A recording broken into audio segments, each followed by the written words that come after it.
Lord, we're trusting you to hold our minds in perfect peace as we fix them upon you. And we know that God causes all things to work together for good to those who love God, to those who are called according to his purpose. Romans 8:28. Genesis 41.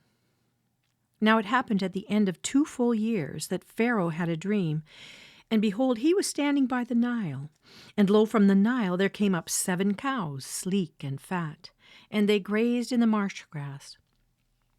Then behold, 7 other cows came up after them from the Nile, ugly and gaunt, and they stood by the other cows on the bank of the Nile.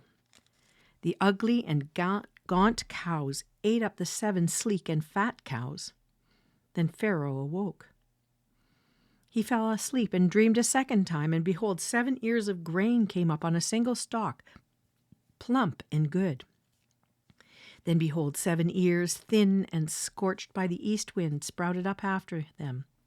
The thin ears swallowed up the 7 plump and full ears. Then Pharaoh awoke, and behold, it was a dream. Now in the morning his spirit was troubled, so he sent and called for all the magicians of Egypt and all its wise men.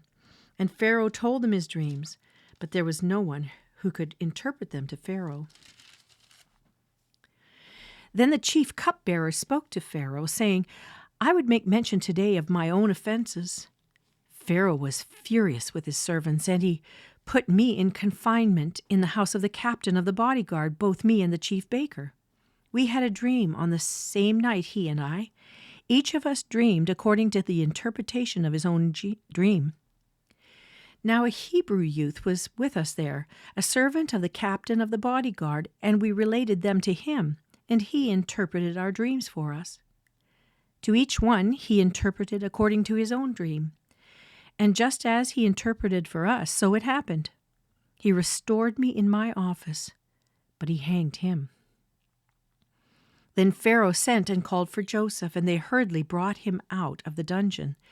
And when he had shaved himself and changed his clothes, he came to Pharaoh. Pharaoh said to Joseph, I've had a dream, but no one can interpret it, and I've heard it said about you that when you hear a dream, you can interpret it. Joseph then answered Pharaoh, saying, It is not in me. God will give Pharaoh a favorable answer. So Pharaoh spoke to Joseph. In my dream, behold, I was standing on the bank of the Nile, and behold, 7 cows, fat and sleek, came up out of the Nile, and they grazed in the marsh grass. Lo, 7 other cows came up after them, poor and very ugly and gaunt, such as I had never seen for ugliness in all the land of Egypt. And the lean and ugly cows ate up the first 7 fat cows. Yet when they had devoured them, it could not be detected that they had devoured them, for they were just as ugly as before. Then I awoke. I saw also in my dream, and behold, 7 ears, full and good, came up on a single stalk, and lo, 7 ears, withered, thin, and scorched by the east wind, sprouted up after them. And the thin ears swallowed the 7 good ears. Then I told it to the magicians, but there was no one who could explain it to me. Now Joseph said to Pharaoh, Pharaoh's dreams are one and the same. God has told to Pharaoh what he is about to do. The 7 good cows are 7 ears, and the 7 good ears are 7 years. The dreams are one and the same. The 7 lean and ugly cows that came up after them are 7 years, and the 7 thin ears, scorched by the east wind, will be 7 years of famine. It is as I have spoken to Pharaoh. God has shown to Pharaoh what he is about to do. Behold, 7 years of great abundance are coming in all the land of Egypt, and after them 7 years of famine will come, and all the abundance will be forgotten in the land of Egypt, and the famine will ravage the land. So the abundance will be unknown in the land because of that subsequent famine, for it will be very severe. Now, as for the repeating of the dream to Pharaoh twice, it means that the matter is determined by God, and God will quickly bring it about. Now let Pharaoh look for a man discerning and wise, and set him over the land of Egypt. Let Pharaoh take action to appoint overseers in charge of the land, and let him exact a fifth of the produce of the land of Egypt in the 7 years of abundance. Then let them gather all the food of those good years that are coming, and store up the grain for food in the cities under Pharaoh's authority, and let them guard it. Let the food become as a reserve for the land for the 7 years of famine which will occur in the land of Egypt, so that the land will not perish during the famine. Now the proposal seemed good to Pharaoh and to all his servants. Then Pharaoh said to his servants, "Can we find a man like this in whom is a divine spirit?" So Pharaoh said to Joseph, "Since God has informed you of all this, there is no one so discerning and wise as you are. You shall be over my house, and according to your command all my people shall do homage. Only in the throne I will be greater than you." Pharaoh said to Joseph, "See, I've set you over all the land of Egypt." Then Pharaoh took off his signet ring from his hand and put it on Joseph's hand, and clothed him in garments of fine linen, and put the gold necklace around his neck. He had him ride in his second chariot, and they proclaimed before him, "Bow the knee." And he set him over all the land of Egypt. Moreover, Pharaoh said to Joseph, "Though I am Pharaoh, yet without your permission no one shall raise his hand or foot in all the land of Egypt." Then Pharaoh named Joseph Zaphanath-Paneah, and he gave him Asenath, the daughter of Potiphera, priest of On, as his wife. And Joseph went forth over the land of Egypt. Now Joseph was 30 years old when he stood before Pharaoh, king of Egypt. And Joseph went out from the presence of Pharaoh, and went through all the land of Egypt. During the 7 years of plenty the land brought forth abundantly. So he gathered all the food of these 7 years which occurred in the land of Egypt, and placed the food in the cities. He placed in every city the food from its own surrounding fields. Thus Joseph stored up grain in great abundance, like the sand of the sea, until he stopped measuring it, for it was beyond measure.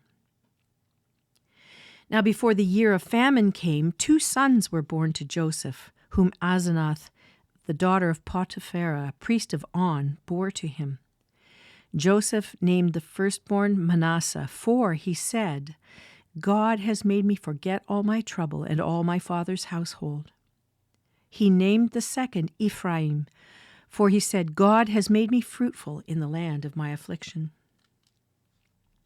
When the 7 years of plenty which had been in the land of Egypt came to an end, and the 7 years of famine began to come, just as Joseph had said, then there was famine in all the lands, but in all the land of Egypt there was bread. So when all the land of Egypt was famished, the people cried out to Pharaoh for bread. And Pharaoh said to all the Egyptians, "Go to Joseph. Whatever he says to you, you shall do." When the famine was spread over all the face of the earth, then Joseph opened all the storehouses and sold to the Egyptians, and the famine was severe in the land of Egypt. The people of all the earth came to Egypt to buy grain from Joseph, because the famine was severe in all the earth. Genesis chapter 42. Now Jacob saw that there was grain in Egypt, and Jacob said to his sons, "Why are you staring at one another?" He said, "Behold, I've heard that there is grain in Egypt. Go down there and buy some for us in that place, so that we may live and not die." Then 10 brothers of Joseph went down to buy grain from Egypt. But Jacob did not send Joseph's brother Benjamin with his brothers, for he said, "I'm afraid that harm may befall him." So the sons of Israel came to buy grain among those who were coming, for the famine was in the land of Canaan also. Now Joseph was the ruler over the land. He was the one who sold to all the people of the land. And Joseph's brothers came and bowed down to him with their faces to the ground. When Joseph saw his brothers, he recognized them, and he disguised himself to them and spoke to them harshly. And he said to them, "Where have you come from?" And they said, "From the land of Canaan to buy food." But Joseph had recognized his brothers, although they did not recognize him. Joseph remembered the dreams which he had about them and said, to them, "You're spies. You have come to look over at the undefended parts of our land." Then they said to him, "No, my lord, but your servants have come to buy food. We are all sons of one man. We are honest men. Your servants are not spies." Yet he said to them, "No, but you have come to look at the undefended parts of our land." But they said, "Your servants are 12 brothers in all, the sons of one man in the land of Canaan. And behold, the youngest is with our father today, and one is no longer alive." Joseph said to them, "It is as I said to you, you are spies. By this you will be tested. By the life of Pharaoh, you shall not go from this place unless your youngest brother comes here. Send one of you, that he may get your brother, while you remain confined, that your words may be tested, whether there is truth in you. But if not, by the life of Pharaoh, surely you are spies." So he put them all together in prison for 3 days. Now Joseph said to them on the 3rd day, "Do this and live, for I fear God. If you are honest men, let one of your brothers be confined in your prison. But as for the rest of you, go, carry grain for the famine of your households, and bring your youngest brother to me, so your words may be verified, and you will not die." And they did so. Then they said to one another, "Truly we are guilty concerning our brother, because we saw the distress of his soul when he pleaded with us, yet we would not listen. Therefore this distress has come upon us." Reuben answered them, saying, "Did I not tell you, do not sin against the boy? But you would not listen. Now comes the reckoning for his blood." They did not know, however, that Joseph understood, for there was an interpreter between them. He turned away from them and wept. And when he returned to them and spoke to them, he took Simeon from them and bound him before their eyes. Then Joseph gave orders to fill their bags with grain and to restore every man's money in his sack, and to give them provisions for the journey. And thus it was done for them. So they loaded their donkeys with their grain and departed from there. As one of them opened his sack to give his donkey fodder at the lodging place, he saw his money, and behold, it was in the mouth of his sack. Then he said to his brothers, "My money has been returned, and behold, it's even in my sack." And their hearts sank, and they turned trembling to one another, saying, "What is this that God has done to us?" When they came to their father Jacob in the land of Canaan, they told him all that had happened to them, saying, "The man, the lord of the land, spoke harshly with us, and took us for spies of the country. But we said to him, 'We're honest men, we're not spies. We're 12 brothers, sons of our fathers. One is no longer alive, and the youngest is with our father today in the land of Canaan.' The man, the lord of the land, said to us, 'By this I will know that you are honest men. Leave one of your brothers with me, and take grain for the famine to your households, and go. But bring your youngest brother to me, that I may know that you are not spies, but honest men. I will give your brother to you, and you may trade in the land.' Now it came about, as they were emptying their sacks, and behold, every man's bundle of money was in his sack. And when they and their father saw their bundles of money, they were dismayed. Their father Jacob said to them, 'You have bereaved me of my children. Joseph is no more, and Simeon is no more, and you would take Benjamin. All these things are against me.' Then Reuben spoke to his father, saying, 'You may put my 2 sons to death, if I do not bring him back to you. Put him in my care, and I will return him to you.' But Jacob said, 'My son shall not go down with you, for his brother is dead, and he alone is left. If harm should befall him on the journey you are taking, then you will bring my gray hair down to Sheol in sorrow.'" Psalm 10, verses 12 to 18. Arise, O Lord, O God, lift up your hand. Do not forget the afflicted. Why has the wicked spurned God? He has said to himself, "You will not require it." You have seen it, for you have beheld mischief and vexation to take it into your hand. The unfortunate commits himself to you. You have been the helper of the orphan. Break the arm of the wicked and the evildoer. Seek out his wickedness until you find none. The Lord is king forever and ever. Nations have perished from his land. O Lord, you have heard the desire of the humble. You will strengthen their heart. You will incline your ear to vindicate the orphan and the oppressed, so that man who is of the earth will no longer cause terror. Proverbs 4:7-9. The beginning of wisdom is acquire wisdom, and with all your acquiring, get understanding. Prize her, and she will exalt you. She will honor you if you embrace her. She will place on your head a garland of grace. She will present you with a crown of beauty. Matthew 14:1-21. At that time, Herod the Tetrarch heard the news about Jesus and said to his servants, "This is John the Baptist. He has risen from the dead, and that is why miraculous powers are at work in him." For when Herod had John arrested, he bound him and put him in prison because of Herodias, the wife of his brother Philip. For John had been saying to him, "It is not lawful for you to have her." Although Herod wanted to put him to death, he feared the crowd because they regarded John as a prophet. But when Herod's birthday came, the daughter of Herodias danced before them and pleased Herod so much that he promised with an oath to give her whatever she asked. Having been prompted by her mother, she said, "Give me here on a platter the head of John the Baptist." Although he was grieved, the king commanded it to be given because of his oaths and because of his dinner guests.